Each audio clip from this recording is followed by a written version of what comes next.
Billy Corgan has been approved for Pro Wrestling Fans by the creators of the Angle Podcast. Oh, wrestling fans!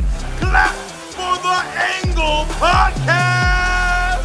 The Angle Podcast. Angle Podcast. The Angle Podcast.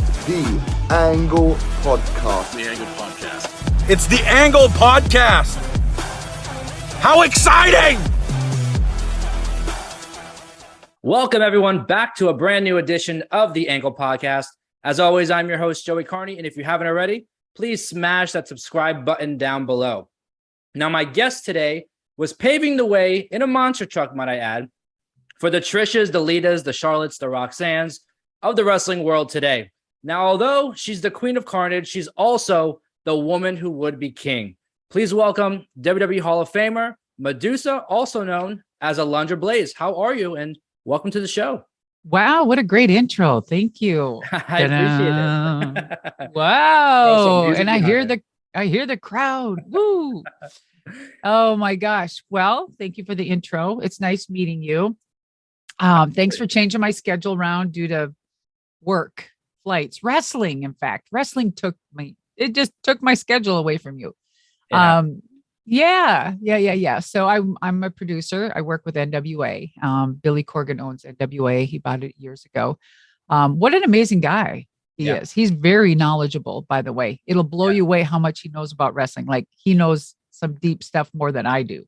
Oh, wow. Like, I was like, wait, how? I mean, a lot, like, very old territory stuff. So I really never really dig deep into territories, even though I was kind of like, the territory back in the day. Yeah. But oh my gosh, he would blow you away. And he's got a good little thing going. Great product. Yeah. And it's different from everybody else. Yes, definitely. I've always been a fan of the NWA ever since it returned a few years back. And it's, like you said, a different product than all the rest.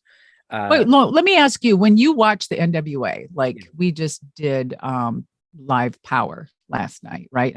Live on YouTube. And when you watch our product, what do you see that sticks out the most that is so different?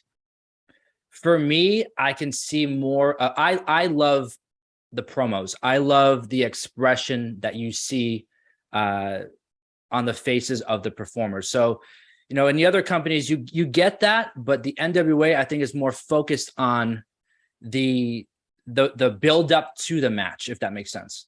So you feel there's more creativity, there's more of a storyline, maybe, or do you feel that it's more of a old school feel? Old school feel. More the promos, they feel more old school. They're more direct. They're more, you can sense more passion behind them. And that to me is what gets me going for, prepared for the match. So I love that. I don't feel like, NWA is great to work with, by the way, being a producer there. And there's like hardly no drama, believe it or not, like no drama, locker rooms, everyone's getting around. They're getting along. They're talking to each other. They're just, my gosh, it's so amazing. And they're not scared. You know what I mean? Yeah. They're not scared for job or position. And, everyone understands it's working to that position and not trying to cut somebody's at the Achilles, type of thing. That's what but don't get me wrong. They know that, hey, if something happens, someone's going to, get into that spot quick, darn straight.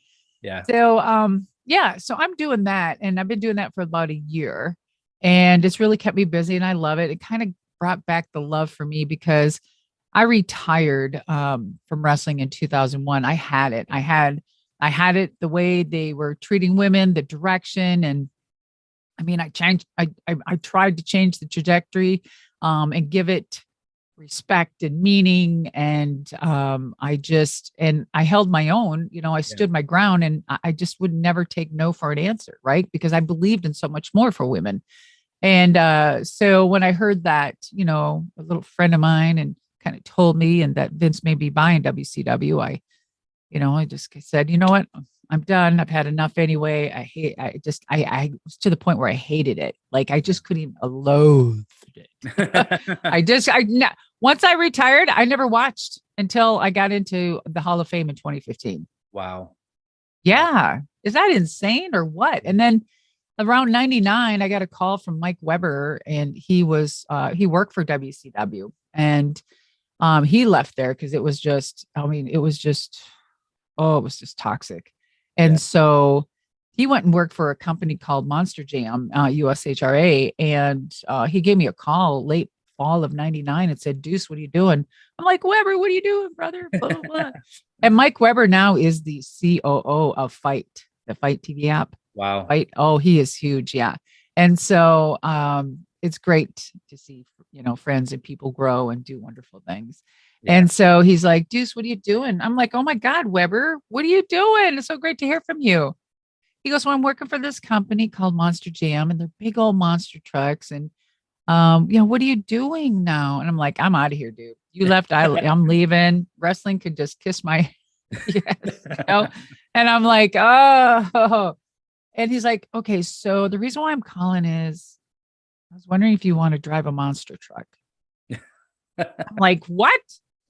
Like, he goes, just, have you ever seen one? I'm like, no, I've never been to a show. I've never seen one. I mean, he goes, but Deuce, you're a gearhead. You ride Harleys, you have dirt bikes. And I'm like, yeah, I'm a natural. Yeah, that's a little different, my dear. It's a little bigger. Oh my gosh. And so they flew me out there. I test drove, and I was hired on the spot. Wow. And 20 years later, I just retired in 2020. Wow. See, and that kind of ties into the question I want to ask you. You might have the most badass resume I think that I've ever had of anyone on the show. Can you see me applying at Target? What was I beat people up for a living, and I race monster trucks and squish school buses and cars and play in mud. I don't think there's anyone that could say that. And get paid for it. I mean, not really that well, but it's all in my book, by the way. There you go. And you've really, you've conquered every world that you've been a part of. So my question for you is, what inside of you, what lights the fire inside of you? Where's that ambition or motivation come from for you to really kind of try everything and succeed at it? Oh, thank you. So to back it way up, I think it stems from our environment. And I was a product of my environment, and it wasn't really a stable environment. So I felt like I needed to always provide, or I was in survival mode, and I was scared to death. And so I knew that I had to be better than what I was in as a child. And that's what was indoctrinated in me and just ingrained. I knew I had to work, rise above. Yeah. And I mean, I had my first job at 14. Wow. 14 years old, I was working at Arby's. When they had real roast beef cutting in there. Now it's processed. Just processed. Oh my gosh. So I would say that just being a product of your environment. I mean, if it's a good, loving home, or if it's shambles, or if it's disrupted, you are a product of all of that. And what you choose to do, and how and where you go, and I mean, the people you hang around with, I mean, it has a big impact on your future. Huge. I don't mean to say it like that, but yes. Yeah, but it really, really does. And so I never, no brothers or sisters, and I don't know what that fire was except for that. And I know some people could resonate. Yeah. And there's some people that won't, because they didn't have that, or they had a great childhood. And, the hardest thing for me, because I never knew who my father was. My father never knew I existed. I mean, every time a Father's Day would come around, I would be like, I want to give a Father's Day card, and that kind of stuff really plays on a child's mind. So it toughened me up big time. And so not only I was a big brother, I was the sister, I was the only child. I was, I everything, cleaned and did everything around the house. So yeah. And I guess too, getting the job at 14 at Arby's really helped me learn about the dynamics of the outer world, learning to have a job and money, and the checking, or the savings, or I mean, I think that's so important in accounting. We don't even teach that still to this day in school. We teach math, but what do we do with it? When you're out there. So yeah, I truly believe in those little things. And it just helped me become the person who I am today. Yeah. And with this new venture you have coming in March, The Woman Who Would Be King, your new book, which is available to everyone listening, watching, available on March 28th on Amazon. Oh, maybe even a little bit before. I got a little word, so keep your eyes open. Yeah. Yeah. It's available on Amazon, The Woman Who'd Be King. There's a great story to that. I mean, how do you get 20 years of wrestling and still more now up to this day? And I'm, been working with WWE and NWA. And how do you fit 20 years of that, of wrestling, and 20 years of monster trucks in one book? Yeah. So, I mean, I touch on wrestling, I touch on monster trucks, I touch on personal life, I touch on motivation, and it's incredible. I will tell you, it's an incredible book. I mean, I've been writing it for 40 years, basically. Right. And then when ECW Press approached me, I was like, you want to do a book with me? Really? Right on. I think it's about time. And it was a perfect timing. It was during the pandemic. So what else are you going to do? So for a year and a half, I worked with ECW Press and the guy that helped me put it all together. It makes sense. Greg Oliver, an amazing man. And we finished it, and now I'm happy, scared, and nervous all in one. My life's going to be out there. Right. What was it like? Before you go any further, but there is going to be opportunities to have other books. Like I could pick a chapter and I could just write a book about that, because there's just so much in my life. Yeah. Right. So. No, I'm excited for it. I think that, and especially I think the fans are going to be excited for it, because there may be things that they didn't know about you before that, they may have, presumed watching you, in front of them for so long. But I want to know, what was it like emotionally digging back down into your past, the good and the bad, kind of coming to fruition to make this book happen? Well, that's a great question. Not one person's asked me that so far about the book. That's a great question. Wow. So where do you start? Oh, I got it. So if you go back in time from the beginning of my career, of course, we didn't have the internet. So my publicity, my social media were the guys that owned the 2 magazines or whatever. And, the beginning of these newsletters back then, maybe the Meltzers or whatever. And they would write their stories, but they would write their own stories and how they thought I was talking. So there wasn't really that much of an interview, and you would just be praying that it was halfway decent. Like, I never said that, or I wasn't, that's not what stuff like that. But that was our social media. So everything that I said back then, in every interview, I mean, up until today, basically is the same. Yeah. Is the same 1 or 2 or 3 stories. And I pick that story and I say it a little bit different, or that story, or I pick a different story, right? And I've always kept everything very close to my chest because I was very private. And I don't know why that if you were to come to my house right now, you would never know or knew or whatever I did for a living, meaning in monster trucks or wrestling. And I've never hung a picture, never put up an action figure, never put up a little Hot Wheels Madusa monster truck. Everything was in plastic bins. Wow. It's like when I came home, I left everything outside the door. And I think that's what helped me keep me grounded as well, a lot, and keep me real. I mean, let me tell you, I've seen a lot of people in this business 24/7, their character, and it does a number. And a lot of them aren't here, Yeah. So they believe their own hype, basically, which is good for character, of course. But So when I was digging and digging and digging, let me tell you, those interviews were those interviews. So I knew going deep, I'm like, what am I really going to say? Yeah. I have so much to say, but what do I want out there? What don't I? What don't I? Yeah. Because once it's out there, it's out there.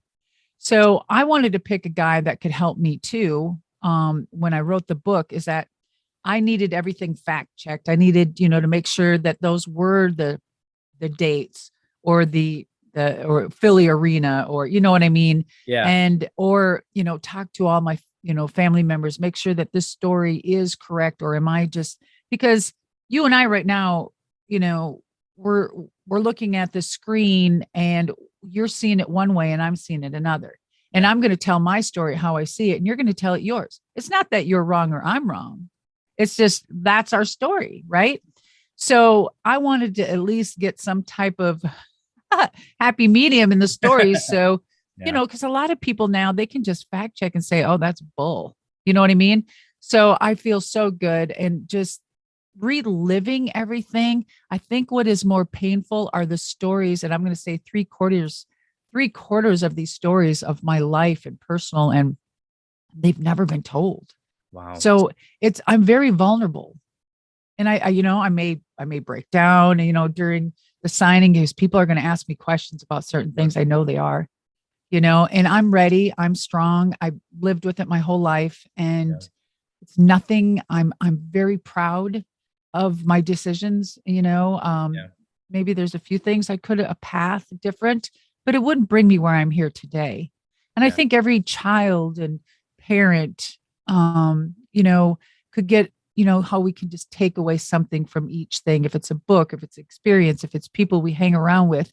And this book is very adult language, because that's just who I am, and I'm fun, whatever. You'll see. It's me, because I'm ADHD, and I'm from A to J to K to zero to, I'm all over the place, but it makes sense. So being vulnerable and putting your life out there and sharing it with the world isn't just because I want to do it because you think you're going to become a millionaire. If you're writing a book because you want to become rich, you're in it for the wrong reason. Yeah. Period. And so I believe my story will help people, maybe educate people, make them feel like, hey, I've sort of experienced something like this, or I am going through something like this, or my gosh, this is how she dealt with it. Right on. So maybe I can do this, it's very educational. It's motivating. It'll make you laugh. It'll make you cry. It'll piss you off, and it'll come back and you'll be cheering. So yeah. One thing I'm looking forward to seeing is it's kind of in what I just said, is the foreword to your book. Paying attention, are you? Written by Paul Heyman, obviously. Yes, one of my best friends. Yeah, good friend of yours, and I think he's a good friend of the wrestling fans as well. I guess. Yeah. Kind of, right? I love how he's out. Now he's a master. Yeah. Complete master at what he does. Yep. And the other night at Raw, I just texted him. I said, dude, that has got to be one of the best storylines that we've had or seen in a long time. The Bloodline, right? Crazy. It is crazy. I just got chills. And so I really love too that he's just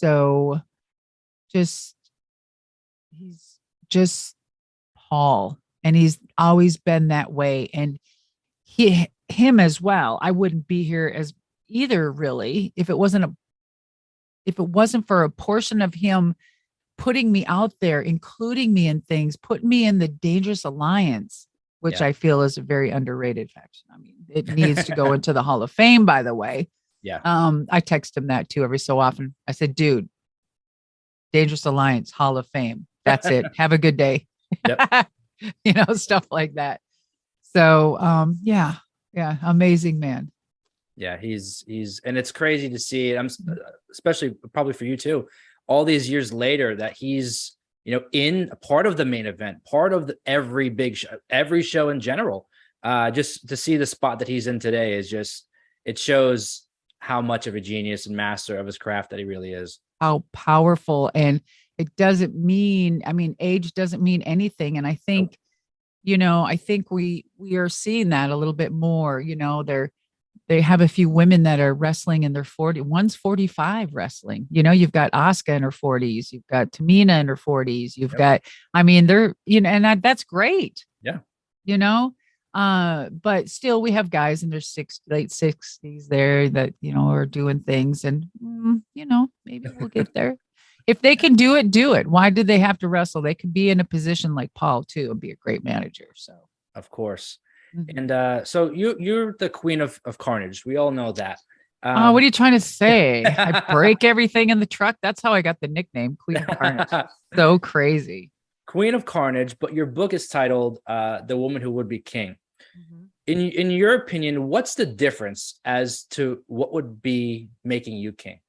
Okay, that's beautiful too. No one's asked me that. You're amazing. Yeah, that's what I'm trying to do. That's so you're pulling them out. So the Queen of Carnage is just kind of, that chick that you'd like to have a beer with, and have fun, and you're like, yeah, this is great. Let's get on our Harleys and go. And yeah, she's just crazy fun, right? And of course, Queen of Carnage, I just was known for the carnage in my monster truck. That's where the nickname came from. So, and then the woman who would be king. I was talking to Paul. He said, he was writing the foreword, and he's like, have you picked out a name for the title yet? And I'm like, I've got 3 options, and one really kind of, but nothing really jumps out or bites at me. And he said, the woman who would be king. Wow. Paul did. And see, and there we are, like full circle again. I'm like, oh, and I just got chills. Seduce, Queen of Carnage out, woman who would be king. I love it. And then we discussed, and and I said, that's perfect. That's perfect. What a full circle, not closure, but what an embracement, like, because you got the girls coming out. I'm a queen. I'm a princess. I'm the man. Yeah. I'm the king, bitches. I just, I've done it. I've done it all. And now I'm doing, at my own pace and getting my feet wet. And I'm starting to go back into acting and doing some movies. And I'm not even thinking about my age or anything. I'm not going to say, hey, I'm going to win a Golden Globe, but hey, weirder things have happened, right? So I just finished a movie called The Champion.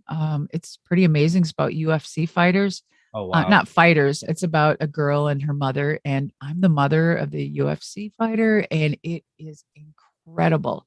So we are premiering that at WrestleCon during WrestleMania. They're going to premiere it on Friday. Yeah. That's exciting. I'm excited. It is. Yeah. Yeah. So the woman who would be king is kind of like, have you seen that movie, The Woman King? How ironic, right? Like that came out, and now the woman who'd be king. And now I heard someone say is the woman shall be king. And I'm like starting to hear this stuff more. I'm like, man, now it's everywhere. Started something. Woo! But it just validates what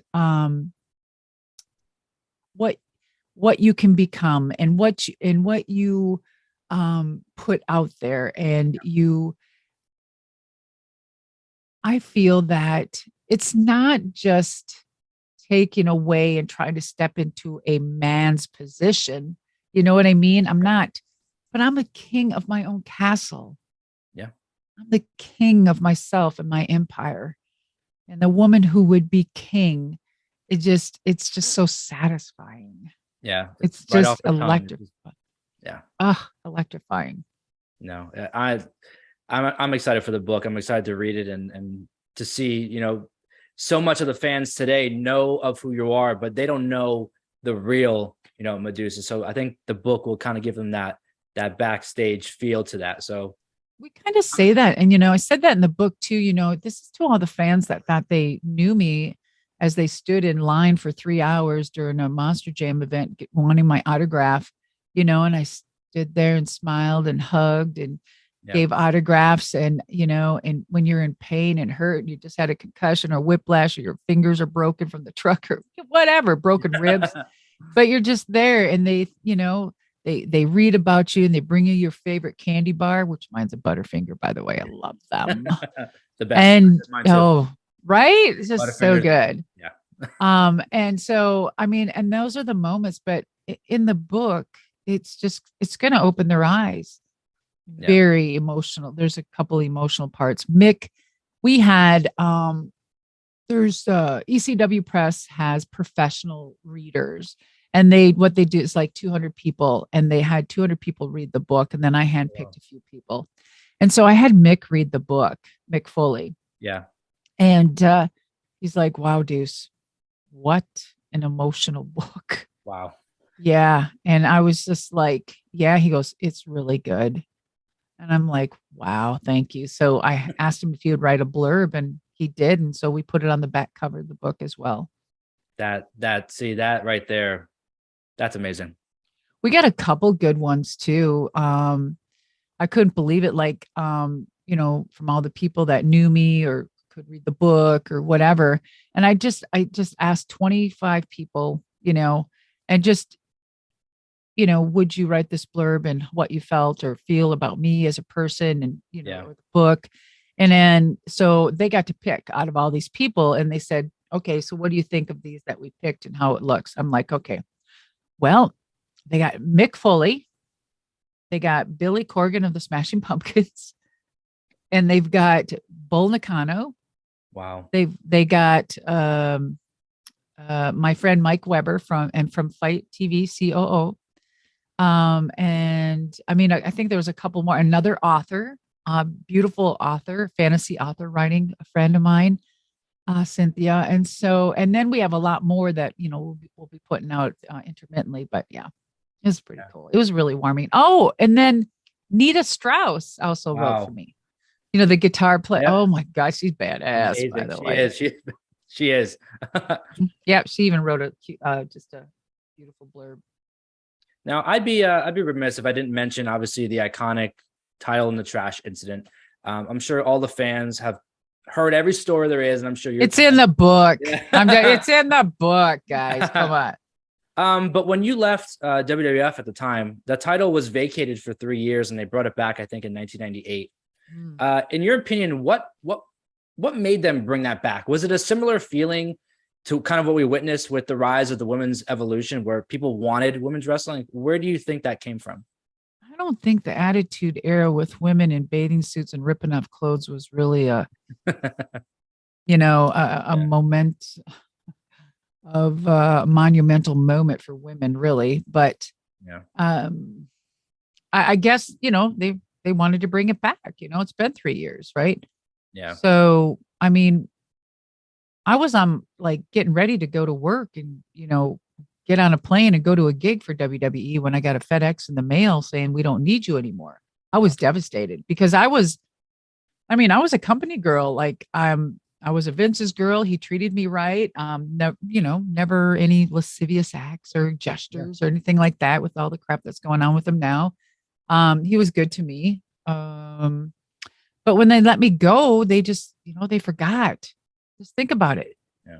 If a company can let you go while you're still champion and you have the title, doesn't it make you think that it validates what they really thought about you? Because maybe I wasn't really on the radar after all. I mean, think about it. Would they have ever done that to Hulk Hogan or The Rock? No. No way. Absolutely not. Yeah. See what I mean? So and that's just part of it. And I was just so hurt because I had a family to take care of. I was a breadwinner just because I was a woman, so hey, suck it up, pull up your big girl panties and keep moving, man. Yeah. And now we're kind of at a time again where the fans are kind of asking for more from women's wrestling, especially what we saw. There was controversy with Raw 30. The women really weren't showcased, as the fans would say. But we're seeing fans ask for more from women's wrestling in general, WWE, AEW, everywhere, really. Do you see that there's some sort of disconnect today somewhere where the fans are right in a sense, or where do you think that stands? those are honest questions, and that's maybe how the fans do feel. Sometimes I feel that they get on the Twitter train or the social media train and they just go with stuff and have dysentery of the fingers on the keyboards, And so I don't think a lot of things are rational, thought out either. That's why you got to take a deep breath, take a few steps back, let it sit for a while, and go, "Whoo! I'm glad I didn't type anything out there." Then you know what I mean. Yeah. So just like wrestling, women as well in our business, it's up and down. It hits the pinnacle, it comes down. It hits its pinnacle, it comes down. And I mean, it has evolved like twofold. So I feel that like my style of wrestling and the hard hitting and the great matches I had and stuff like that, I feel like that's today's women's wrestling. A fast forward. So basically when I was inducted into the Hall of Fame, that's when I first saw Vince. He said, "You're it. You're the girl that we are going to go towards. Like you are the style. That's what we're going to do." And I nearly just dropped like, wow, they want that. He wanted that back. When he started the women's division with me, that's exactly what he wanted. He wanted athletic. He wanted, a badass chick. He wanted someone that could carry the division and and represent the company in a great way. Yeah. And so, and that's what that's what they were doing in 2015. That was the start. Basically, me opening up the door, bringing it back. Here's the evolution. Yeah. So speaking of evolution, I thought it was a great pay-per-view put together, showcasing what women can do. I thought it was remarkable. It sure in the hell was big and expensive, because you had all that talent there. However, but people would say, well, what, difference is that or than all the guys, right? So I feel that if WWE were going to continue to do that, I feel that the women would need their own network, their own channel, if they have Raw and they have SmackDown and maybe they need whatever, woman's channel, right? So that's, if that's where they're going, but we got to ask ourselves too. The women are still evolving, and we are working for a company and we're like on a team basically. Yep. So we're only as good as our team, meaning I'm only as good as the work I put in with myself. I'm only as good as the marketing team that markets me. I'm only as good as the guys put up the ring, because if the ropes fall through, then my match looks like crap. I'm only as good as the guy that makes my outfit and the seamstress, because if that stuff comes undone, I'm done. Matches ended and blah, blah, blah. And then I'm only as good as the writers. Yeah. So it's a combination of everything, right? For the women. And I would like to see more storylines. I love, when they get Bailey going and they're trying to work stuff with Becky, and, it's really good to see that. Yeah. But I don't want to see the same redundant. I think there needs to be more and more and more. There's always the heavy hitters that are going to have that wonderful, great storyline, kind of like the Bloodline, right? So they need that for the women. You have your mains and your semis and da da da da da da. So, but we got to ask ourselves: could the women carry a whole Raw show and a whole SmackDown by themselves? Could they? I think there's a shot. That's not an answer. Yes or no? I would say no. Okay. So, and without any disrespect, I feel that I don't think that it's there yet. I think that they can have their own show, like WOW's doing theirs and whatnot. Yep. But it would have to be on talking about women and the right to have their own show, or the fans want to see more, or they deserve more. I mean, if we walk around thinking that we deserve things in life, we're pretty well, right? I mean, I don't even walk around like that. Or if you expect things from somebody or your partner, I mean, you don't ever expect anything either. Yeah. So I feel that, I think that's still work in progress. I truly believe that, I think there could be a bigger and wider range of time for the storylines for the women. Yeah. But if we have a show on Raw and if we have a show on SmackDown, maybe they can start testing it and make it more half and half. That way everyone can start getting some more time. Yeah. And, I just, yeah. I mean, make it more half and half, or maybe start making SmackDown more of a woman show. Maybe it's going to be a half to start off with, right? Yeah. Nothing but women. Yeah. Wouldn't that be different? And I think that it would attract a lot more people because, fans want women's wrestling. That's not a question. We're in an era where women are killing it. And I love to see it because this is everything I fought for. This is everything I wanted. This is everything I just envisioned it. I mean, when I first came in and I saw the way wrestling was, it's like, I'm going to change the trajectory of women's wrestling. And then I got over here and I'm like, I'm changing this crap again. I'm changing the trajectory of women's wrestling. And, and now to see where it is, fast forward, it just excites me. And I really love the fact that Ronda Rousey came in and they hired her and they did it. They couldn't have picked a better person. Yeah. Really. Hear me out. Is because she put in the work and she shows up and she does her job. She knows what it means to train, to put your head in it, to focus, to do whatever. I mean, look at her background, right? Yeah. And I feel that there's gonna be a lot of people that disagree with me out there, but this is just my opinion that when they brought in Ronda, everything skyrocketed. It just skyrocketed. It did. Yeah. I mean, it was becoming to be on the map, but you know what I mean? You could feel it, but I really feel that it would have took a lot longer without Ronda, or maybe it wouldn't have turned the page. What do you think?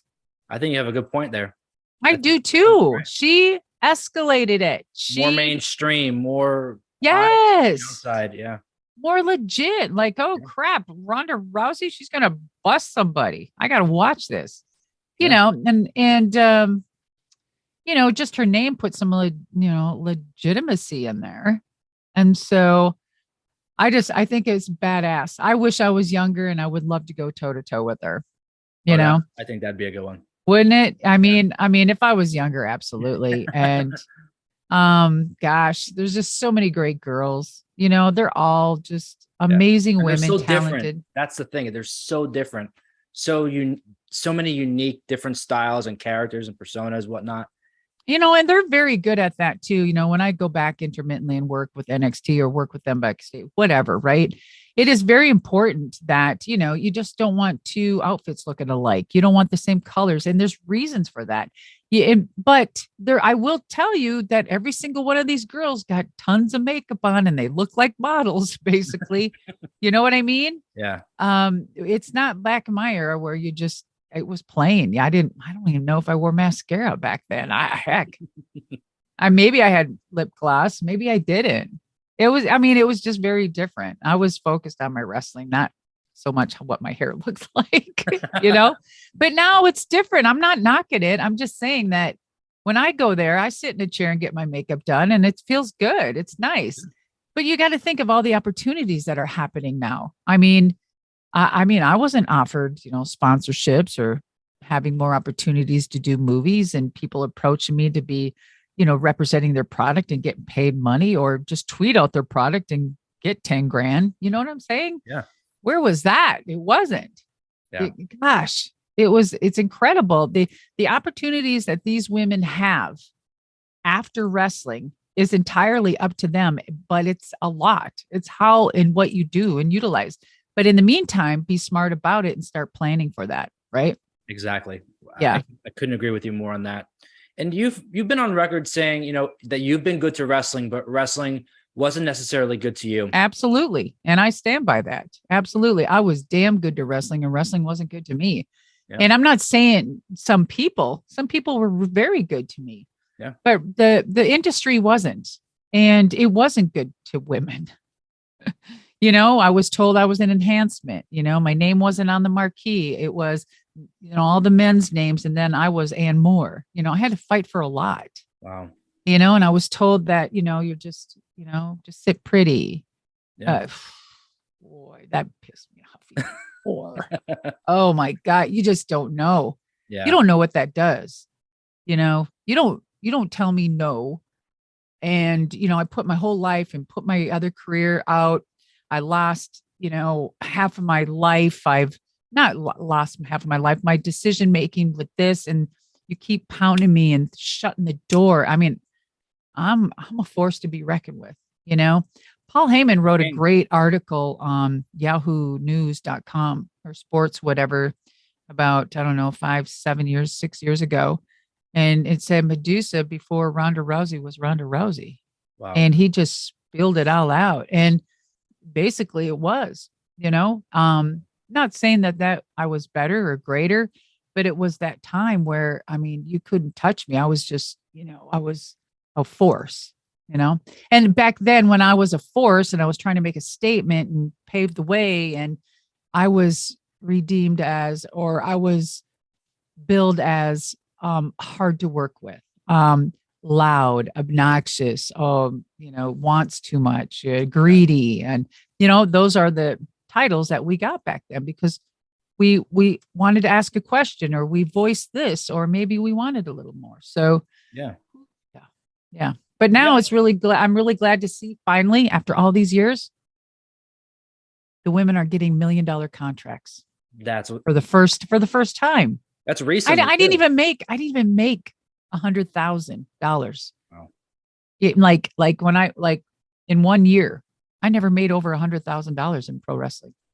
It's a shame. And then when I got to WCW, that's when I got my first. It was Eric only gave me 75 the first time. I'm like, wait, bitch, what? Are you kidding me? So, right. So I got in there again. A woman had to take it. Well, they're all making millions, all their cronies and their, group. And so by the time I left, I was finally got 6 digits of 150,000. Wow. Yeah. And then I knew it was time to go when they brought in girls that were, bikini models, and they were making 250,000. I was like, that makes no sense. That's and nothing against the girls. God bless them. They made it. They got it. Okay. But what a slap. Yeah. Do you have any advice? Sorry. Yeah. No, you can't get angry. Again, I'm going to emphasize, it's not angry at the individual. It's angry at the situation, the platform. Wrestling was not good. Yeah. To their women wrestling. No. Do you have any advice for people who may feel the same way or who have been in that position before? A lot of them do, but they're scared to say anything. A lot of them don't have a leg to stand on. And if they feel they do, that they're not going to get that one last try or that one spot or that. Yeah. I'm at a point in my life where I'm a grown woman, and I don't give a damn. I don't give a damn what you think about me. I know I'm a good person. I'm going to treat you right. But what is the truth is what the truth and what I've experienced. Yeah. But I've in the past, I was jaded. I didn't trust. I don't, whatever. Whoa, and it's because the business did that. The business didn't do that to me. I happened to be in a crappy business that environment thing. You couldn't get away from it. And it was really making me into that kind of person. I just felt, ugh. And so I felt that I really changed a lot. I brought a lot of eyes to wrestling by the time I left, and it was changing drastically into the TNA, and got, the kudos to the women that stayed, that they had to take that, or maybe that was their choice. Okay. But that wasn't mine. And I guess if you're feeling jaded, or you feel like you're still mad, or you're angry, or you're bitter, it's again, it was a very hard pill for me to swallow. Like I was angry at a lot of people, and I held, I thought, God, am I really holding a grudge, or how do I feel? Why? I didn't feel like anybody owed me anything. But however, it sure would have been nice, to be treated somewhat a quarter equal. Yeah. When I know for a fact, and I've seen and whatever, you had some guys that didn't even take a bump that was making 500,000 or something. You're like, oh Lord. Yeah. And so my advice to people is it's a different era right now, but the competition is still real. And it's a little different in the back. You know, there is more, people are more cordial. They're willing to help. They're willing to reach out. And I saw that when I got inducted into the Hall of Fame, because I was scared because I didn't know how they were going to take me. I didn't know what to expect. I haven't been in wrestling since, 2001. What the heck? Yeah. And so, but it was an amazing environment, and I was so glad, and everyone was so nice, and Natalia was just incredible. She spoke eloquent. She's smart. And I noticed that half of these girls have education, and some of them have their master's degrees. And I'm like, what the hell happened? This is phenomenal. So, I mean, it's a whole different platform, and industry. But you're going to be in situations that are very, very, and this is still happening. Yeah. You're going to be in situations that are very controversial. You're going to be in situations that are questioning. You're going to be in situations that you feel that you deserve something, or you work so hard, but yet you didn't get it. You got to find those ways to work through that, and learn to not be so verbal and put it out there, because everything is captured nowadays. And one wrong thing, or, right before you're clicking and putting it out there, take a pause and check it and make sure that's what you want to put out. Here's the thing. My husband is a command sergeant major of the Army, and he retired after 31 years. And he was a great speaker and a writer within the Army as well. And he said it perfectly. And he said, if you're clicking away on your social media and you're like, oh, I don't know if I should do that. You're not supposed to. Yep. That one little question or hesitation, because, yeah, that's but that's kind of funny, but I'm going to do it anyway. Oh no, you shouldn't have. Yeah. And I hold that dear to me ever since. Yeah. That like 15 years ago, whatever, he said it. And I was like, wow. And it stuck. Powerful. Yeah, I think maybe 2-3 times I may have gone rogue in my whole 15, 20 You're years, allowed whatever. to pass. Yeah, I mean, but otherwise I'm pretty good. Like I'll get kind of fun, and I'll, kind of mess around with a few people. Oh, shut the F up or something, whatever, I don't, nothing, stuff like that, fun. Because I love dicking with people on there just to, but there's crossing points. You know what I mean? You just, yeah. Anyway, but the kids, I mean, you can't get wrapped up. You've got to know who you are, and know what you want, and be careful, because there are friends out there that are your friends, but they're there for your passing friendship too. Yeah. And I'm not saying it, just be careful, know your surroundings, know who and what your circle is, because that's the most important. Yeah. And the last question I have for you here, obviously you were inducted in 2015 to the WWE Hall of Fame, and that season is coming right around the corner. Yes. We have names like Jazz, Victoria, Mickey James, China, Bull Nakano, Michelle McCool, so many names that aren't in there. Is there one at the top of your list that for you it should be a walk-in at this point? For what? For WrestleMania? For the Hall of Fame. Or just the Hall of Fame? Well, here's my thing too. I mean, I don't understand the Hall of Fame, because I feel that there's women that deserve to be in there that are not even in there, from even like Leilani Kai, and I mean, what's going on? You know what I mean? Velvet McIntyre. I mean, what about Rockin' Robin? I mean, I'm all for the girls, but why is there only one girl being inducted and 5 men? I never understood it. I mean, I'm going to go there too. Yeah. So, yeah, I mean, can can we get maybe 2 women this time? I could see it happening. It's possible. There's enough names out there that couldn't go in. Oh, there's way too many now. Yeah. But again, they're going to pull the ones in that, that are, I don't know.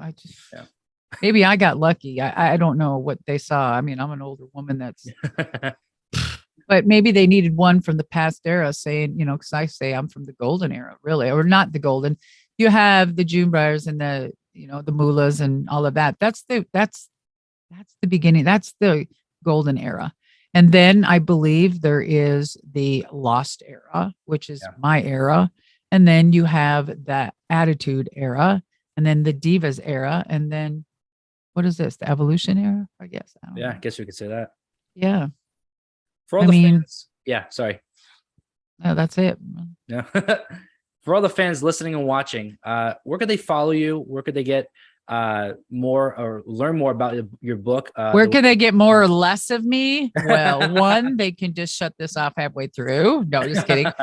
Or they just go on all my social media, which is Madusa, Madusa. You just go to, you have that little tap link on all your socials, and it goes to like my website. My website's badass and has all the different links to my podcasts and stuff. And just check it out. It's easy. But I would definitely, So the first signing of my book will be at WrestleCon on Friday from 9 to 2, Saturday from 9 to 2. And then the movie premiere that I'm in, Champion, will be on Friday night, or, kind of like 5 to 8 or something. I'm excited for it all. Madusa, I want to thank you for your time today. And I apologize for the technical difficulty. Oh, please. Thanks. Hey, you got back at me for missing yesterday. But really, thank you for everything you've done throughout your career. Still to this day, you continue to fight, the good fight for women's wrestling. And I think that's really something to idolize. The passion and the strength that you've always been able, to hold should be admired. Open up, stand ground. Open up and stand ground. Yeah. And it just, if you believe in it so much, be open to other people's ideas. Yep. But then at the end of the day, the only person that's going to take care of you is you. Yep. There you go. Yep. No, I think and on that note, I'm out. Right. No, thank you very much for your time, and all the fans listening. The Woman Who Would Be King, available on Amazon March 28th. And, no, it's available now. Available now. You can get it Pre-order. for pre-order for now to reserve your hardcover, and then they'll be coming out. They say March 28th, but guys, I think it's going to be before. Oh, there you go. Yes. Awesome. Thank you for your time, right. And again, thank you. We'll do this again down the road. Yes. Have a great day. Thanks. Bye. Bye. And before you go, please subscribe to binge more content right here on the Angle Podcast. Thanks for watching.